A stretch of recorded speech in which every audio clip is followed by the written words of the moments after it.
हरे कृष्णा, राधे राधे। आप सभी का गीता क्लास में बहुत बहुत स्वागत है।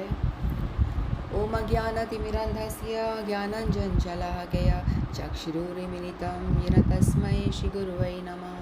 गुरुवे गौरचन्द्राय राधिकायै तदालये कृष्णाय कृष्णभक्ताय तद्भक्ताय नमो नमः। नमो विष्णुपादाय राधिकाय प्रियात्मने श्रीमद्भक्तिवेदान्त नारायणीति नामिने श्रीकृष्णलीला कथने सुदाक्षं औदार्यमाधुर्यगुणनिक्षुब्धं वरं वरेण्यं पुरुषं महन्तं नारायणं तं च सा नमामि। श्रीचैतन्यमनुभीष्टं स्थापितं येन भूतले स्वयं रूपः कदा मह्यं ददाति स्वपदान्तिकम् आजानुलम्बितभुजो कनकावदातो सङ्कीर्तनैकपित्रो कमलायताक्षो विशम्भरो द्विजवरो युगधर्मपालो वन्दे जगत्प्रियकरो करुणावतारो। नमो महावदन्याय कृष्णप्रेमप्रदायते कृष्णाय कृष्णचैतन्यनाम्ने गौरत्विषे नमः। हे कृष्ण करुणा सिंधो दीनबंधो जगत्पते गोपेश गोपिका कांत राधा कांतो नमस्तुते। तप्तकांचन गौरांगी राधे वृंदावनेश्वरी वृषभानुसुते देवी प्रणमामि हरिप्रिये। वाञ्छाकल्पतरुभ्यश्च कृपा सिन्धुभ्येव च पतितानां पावनेभ्यो वैष्णवेभ्यो नमो नमः। हरे कृष्ण कृष्ण कृष्ण हरे हरे, हरे राम राम राम हरे हरे। हरे कृष्ण कृष्ण कृष्ण हरे हरे, हरे राम राम राम हरे हरे। जय जय श्री राधे, जय जय श्री राधे श्याम। तो हम सभी श्रीमद् भगवद गीता के अध्याय 2 के हमने कल 59 श्लोक तक पूरा कर लिया था। तो आज हम 60 श्लोक को हम लेंगे। तो कल भगवान ने अर्जुन को कहा था, अर्जुन ने जो क्वेश्चन पूछे थे कि जो स्थित प्रज्ञ व्यक्ति है वो किस तरह से बोलता है, किस तरह से बैठता है, किस तरह से चलता है, ये जो प्रश्न पूछे थे इन श्लोकों में भगवान उन्हीं के उत्तर दे रहे हैं आगे। तो भगवान ने पहले बता दिया है कि कैसे बोलता है, मतलब जो स्थित प्रज्ञ योगी है, जो भगवान में हमेशा मतलब वो कनेक्टेड रहता है, तो वो हमेशा उसके भाव जो हैं भगवान से जुड़े रहते हैं, तो हमेशा भगवान के विषय में ही बोलता है। फिर किस तरह से बैठता है का मतलब है कि कैसे अपनी इंद्रियों को वो कंट्रोल करता है। जो इंद्रियों को बोला गया है ना, विषैले सर्प की तरह है, विषैले सांप की तरह है, जो इधर उधर स्वेच्छा से कहीं भी घूमती रहती हैं, तो उनको कंट्रोल करना बहुत ज़रूरी है, नहीं तो वो कहीं पे भी घूम के कुछ भी नुकसान कर सकती हैं। तो भगवान ने बताया कि इंद्रियों को कंट्रोल करना बहुत ही ज़रूरी है। तो कल के श्लोक में भगवान ने बताया था कि देहधारी जीव इंद्रिय भोग से भले ही निवृत्त हो जाएं, पर उनमें इंद्रिय भोगों की इच्छा बनी रहती है, लेकिन उत्तम रस के अनुभव होने से ऐसे कार्यों को बंद करने पर वह भक्ति में स्थिर हो जाता है। तो जैसे हमने कल एग्जाम्पल्स लिए थे ना कि योगी जन हैं, वो लोग अपने आप को हठपूर्वक प्रयास करके अपनी इंद्रियों को कंट्रोल करने का प्रयास करते हैं, लेकिन तो भी वो गिर ही जाते हैं। तो इसको बहुत डिफ़िकल्ट है कंट्रोल कर पाना इस तरह से। तो हम 60 श्लोक लेंगे। यतन्तो ह्यपि कौन्तेय पुरुषस्य वीप्सितः इन्द्रियाणि प्रमाथीनि हरन्ति प्रसम्भं मनः। हे अर्जुन, इंद्रियां इतनी प्रबल तथा वेगवान हैं कि वे उस विवेकी पुरुष के मन को भी बलपूर्वक हर लेती हैं जो उन्हें वश में करने का प्रयत्न करता है। तो श्री भगवान या अर्जुन जी को बता रहे हैं कि विवेकी पुरुष जो बहुत योग करता है, ध्यान साधना करके अपने आप को कंट्रोल करने की कोशिश करता है, अपने आप को इंद्रियों को कंट्रोल करने की कोशिश करता है, तो वो भी गिर जाता ही। मूर्खों की बात तो कर ही नहीं रहे, जैसे हम जैसे जो लोग हैं मेरे जैसे जो इस कैटेगरी में, मूर्ख वाली कैटेगरी में आते हैं, तो उनका तो कहना ही क्या, वो तो ऑलरेडी गिरे हुए हैं। लेकिन जो बहुत ही योगी हैं पुरुष, जिन्होंने हज़ारों हज़ारों साल साधनाएं करी हैं, उसके बाद भी वो लोग गिर जाते हैं। जैसे हमने विश्वामित्र का उदाहरण दिया था, सौगरी मुनि के बारे में हमने बात की थी। तो ये सब जो मुनि वगैरह हैं, ऋषि मुनि, जो सालों साल इन्होंने तपस्या करी, अपने आप को कंट्रोल करा, तो भी वो गिर जाते हैं। यहाँ तक कि विश्वामित्र जैसे महर्षि तथा योगी, पूर्ण योगी को भी मेनका के साथ विषय भोग में प्रवृत्त होना पड़ा, यद्यपि वे इंद्रिय निग्रह के लिए कठिन तपस्या तथा योग कर रहे थे। विश्व इतिहास में इसी तरह के अनेक दृष्टांत हैं। तो ये किस तरह से कंट्रोल किया जा सकता है? सिर्फ कृष्ण भावना भावित हुए बिना हम अपनी इंद्रियों को वश में नहीं कर सकते। बिना कृष्ण भावना भावित हुए इंद्रियों को वश में करना बहुत ही डिफ़िकल्ट है, अत्यंत कठिन है, बहुत डिफ़िकल्ट है। तो परम साधु तथा भक्त यमुनाचार्य ने एक व्यवहारिक उदाहरण प्रस्तुत करते हुए कह रहे हैं, वो उन्होंने कहा था, जो रामानुजाचार्य जी हैं, उनके गुरु थे यमुनाचार्य जी। उन्होंने कहा है, उन्होंने बताया कि जब से मेरा मन भगवान कृष्ण के चरणार विंदों की सेवा में लग गया है और जब से मैं नित्य नव दिव्य रस का अनुभव करता आ रहा हूँ, तब से स्त्री प्रसंग का विचार आते ही मेरा मन उधर से फिर जाता है और मैं ऐसे विचार पर थू करता हूँ। तो हमारे मटेरियल जो वर्ल्ड में सबसे ज़्यादा अट्रैक्शन होता है ना स्त्री का पुरुष के प्रति, पुरुष का स्त्री के प्रति जो अट्रैक्शन है बहुत ही प्रबल है, बहुत क्या बोलते हैं, गाढ़ है। तो वो अट्रैक्शन जो है सबसे ज़्यादा लोगों को यही अट्रैक्शन होता है।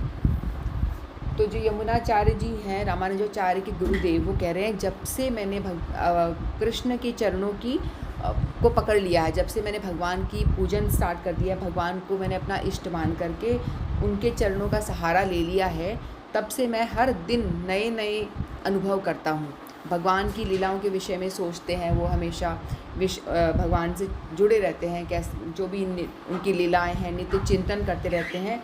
तो उनको एवरी डे उनको नया नया अनुभव होता है, नई नई अलौकिक अनुभूति होती है। यानी अलौकिक अनुभूति मतलब दिव्य अनुभूतियाँ होती हैं जो स्पिरिचुअल प्लेटफॉर्म पे होती हैं, जो बहुत ही दिव्य, क्या बोल सकते हैं, मटेरियल नहीं, भौतिक नहीं, दिव्य अनुभूति होती है। क्योंकि जैसे कि जो इंसान चैंटिंग करता है ना, उसको पता नहीं चलता है कि वो क्या, उसे कुछ मिल रहा है कि नहीं मिल रहा, पता नहीं चलता। ठीक उसी तरह से जैसे कि हम कोई कहेगा हम इतने सालों से चैंटिंग कर रहे हैं, कुछ हो तो रहा नहीं है, कुछ पता तो चल नहीं रहा है कि कुछ मिल रहा है, या तो हम चैंटिंग करें तो बहुत सारा पैसा आ जाए, या मेरे बिज़नेस बहुत अच्छा चल जाए तो मैं समझूं, है ना। हमको चाहिए कि फटाफट हमें कुछ रिज़ल्ट मिल जाए, ऐसा तो होता नहीं है।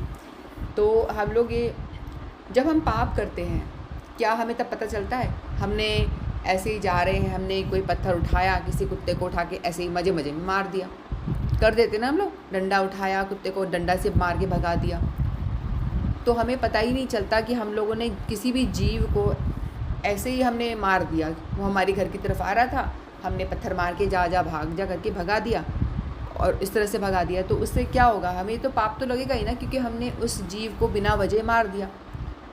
क्या हमें पता चला कि हमको पाप, हमारे अकाउंट में पाप जो है वो एंटर हो चुका है? पता चला? नहीं चला ना पता हमें, क्योंकि ऐसे ही हम हज़ारों पाप करते हैं। हम चलते हैं, चलते चलते हमारे पैरों के तले बहुत सारे जीव मर जाते हैं, वो सारे भी पाप हैं, हमें तो पता नहीं चला, और हमने तो पाप जान के किया भी नहीं, लेकिन तो भी वो हमारे अकाउंट में आ जाएगा। पाप तो हुआ है ना हमसे, तो वो हमारे अकाउंट में, पाप वाले अकाउंट में वो आएगा ही आएगा। तो उसी तरह से यदि हम नाम जप कर रहे हैं, चाहे हमें पता चले या ना चले, वो हमारे पास आया है, हमारे पापों को नाश करेगा, वो हमें, हमारी चेतना को ऊपर उठाएगा, वो चाहे हमें पता चले या ना चले। अक्सर हमें पता इसलिए नहीं चलता, अक्सर लोग कहते हैं ना कि हम इतने सालों से मैं हरि नाम कर रहा हूँ, और कुछ भक्त ऐसे होते हैं जो नया नया स्टार्ट करते हैं, चैंटिंग उन्होंने शुरू ही करी होती है, तो फिर बाद में कहते हैं अरे मैंने तो अभी स्टार्ट करा और मेरे साथ तो ये हो गया, मेरे साथ ये बुरा हो गया, मैं अब माला वाला को तो हाथ लगाने वाली नहीं हूँ, या नहीं करने वाली अभी। क्योंकि ये करते से ही मेरा रिज़ल्ट बहुत बुरा हो गया। ऐसे भी कई लोग होते हैं।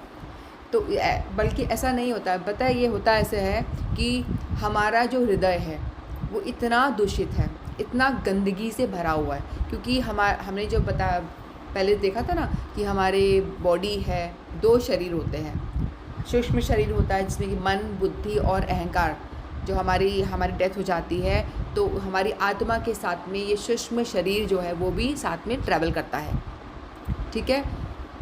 जो स्थूल बॉडी है, जो ये हमारी ग्रॉस बॉडी है हमारी, ये मर जाती है, इसको जला दिया जाता है, लेकिन हमारी आत्मा वो कभी नहीं मरती। उसके ऊपर एक कवरिंग है, मन, बुद्धि, अहंकार। मन, बुद्धि, चित्त और अहंकार, वो जो कवरिंग है वो इसके अंदर जो वो इसे कहते हैं कि मोबाइल का जो सिम होती है ना, जैसे मोबाइल ख़राब हो जाता है तो हम नया मोबाइल ले लेते हैं और सिम निकाल के दूसरी उसमें डाल देते हैं, तो सिम में सारा डेटा आपका जो है स्टोर होता है। इन द सेम वे जो हमारा सूक्ष्म शरीर है उसके अंदर भी हमारा जो डेटा स्टोर होता है। डेटा मतलब जो हमने पूरी जीवन में जो भी कुछ हमने किया, अच्छा बुरा, जो भी हमने भाव जैसे भी किसी के विषय में सोचा या कुछ अच्छा आध्यात्मिक से जुड़े यानी भगवान से कुछ जुड़ने का प्रयास करा, वो सारे संस्कारों के रूप में हमारे चित्त में स्टोर हो जाता है। चित्त यानी हमारा जो मन चित्त होता है ना, उसमें स्टोर हो जाता है। मन और चित्त लगभग सेम ही होते हैं। चित्त में स्टोर रहता है चीज़ें, जो उसका संस्कार पड़ता है वो स्टोर हो जाती है। मन थोड़ा चंचल होता है, इधर उधर होता रहता है। तो वही चीज़ है एज इट इज़, वो ट्रैवल करता है हमारे साथ में। जैसे फ़ोन में हम सिम डालते हैं तो वो फ़ोन दोबारा चालू होता है, उसी तरह से शरीर मरता है तो ये हमारा सूक्ष्म शरीर है वो आत्मा के साथ दूसरी बॉडी में चला जाता है और वहीं से उसका एज इट इज़ उसकी जो है ट्रैवल स्टार्ट हो जाता है।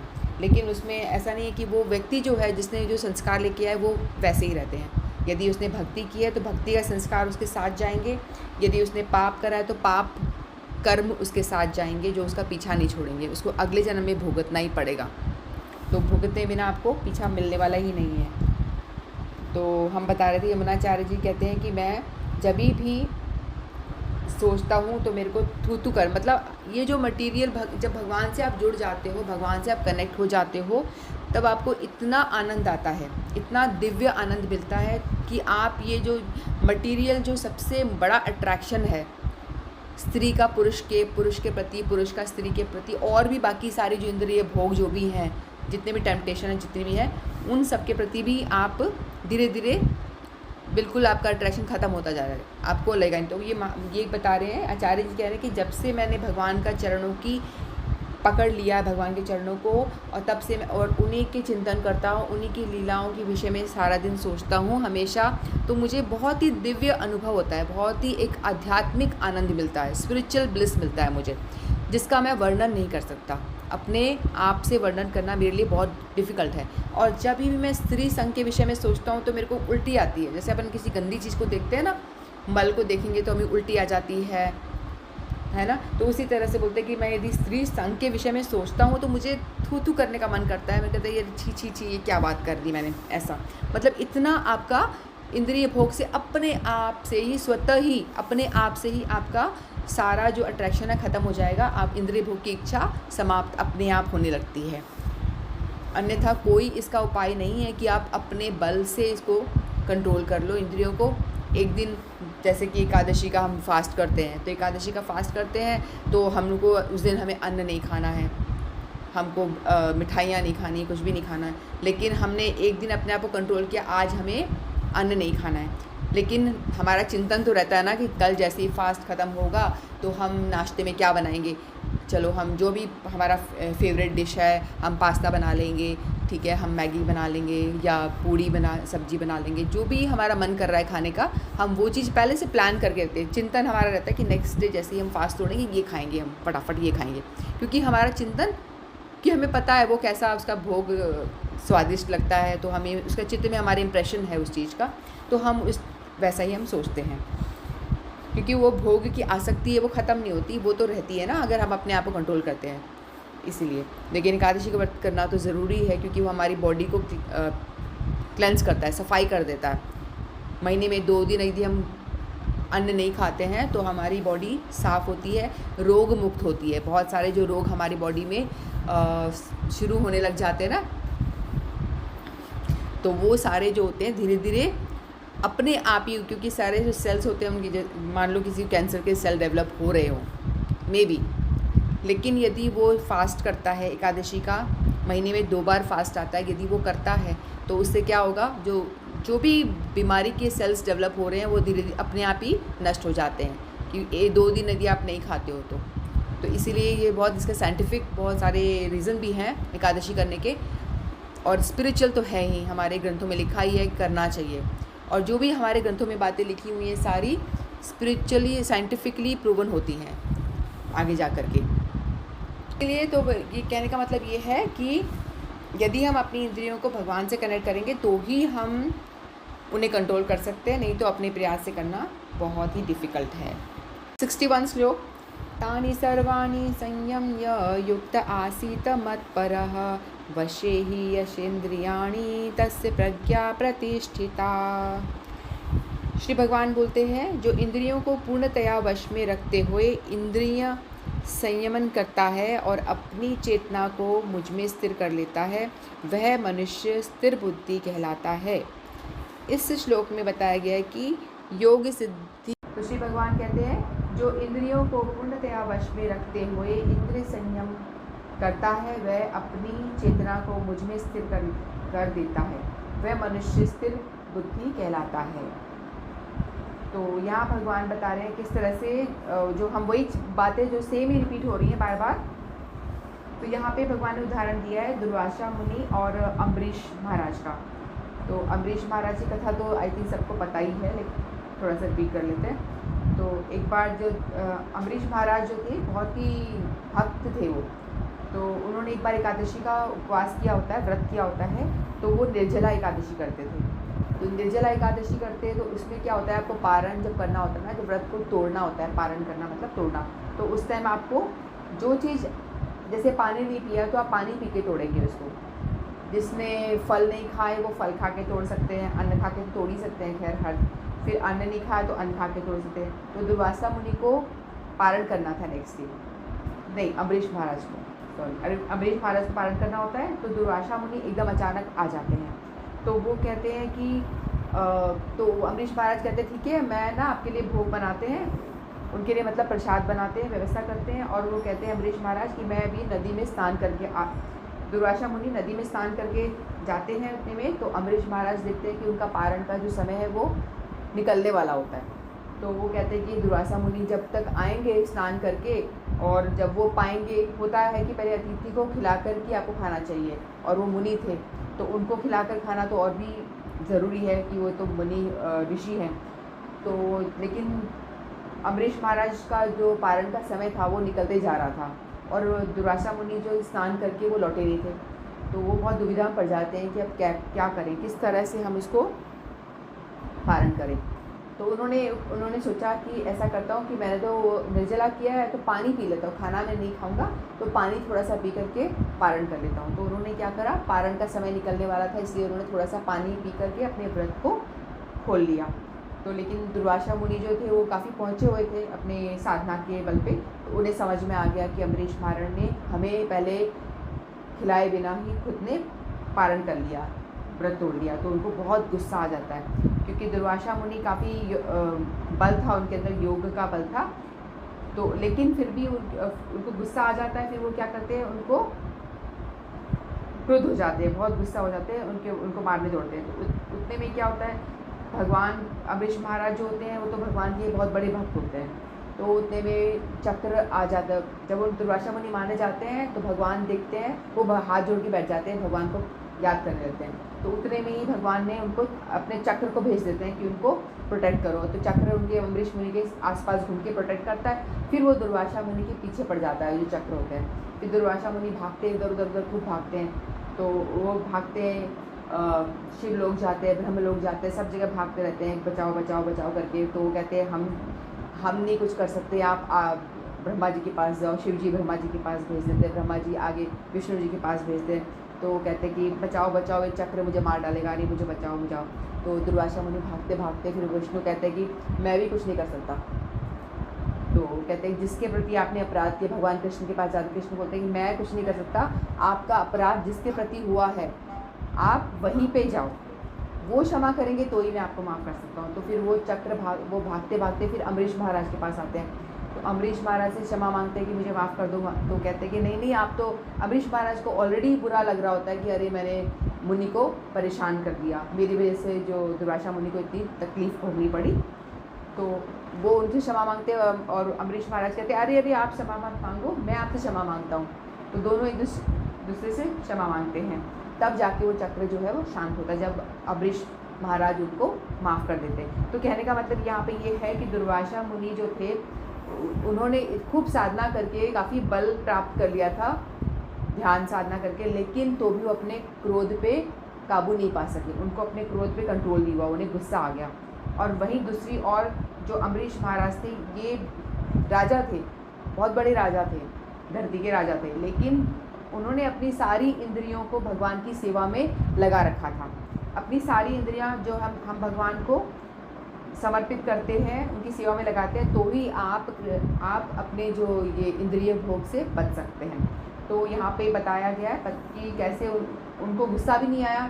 जब दुर्वासा मुनि इनसे गुस्सा करते हैं तो उन्हें ना तो गुस्सा आया, ना उनको पलट के जवाब दिया, कुछ भी नहीं बोला उल्टा सीधा कि मैंने तो पारण नहीं किया है, पानी नहीं तो पिया है, खाना थोड़ी, ऐसा कुछ बहस नहीं करी, कुछ नहीं, क्योंकि वो सेल्फ कंट्रोल थे, उनके अंदर किसी प्रकार की कोई द्वेष भावना नहीं, कुछ गुस्सा नहीं, वो एकदम कंट्रोल थे, उनकी इंद्रियां सारी कंट्रोल में थी, ना गुस्सा आ रहा है उनको, ना उन दुर्वासा मुनि को लिए कुछ बोलने का मन कर रहा है, कुछ भी नहीं, एकदम संयम में थे।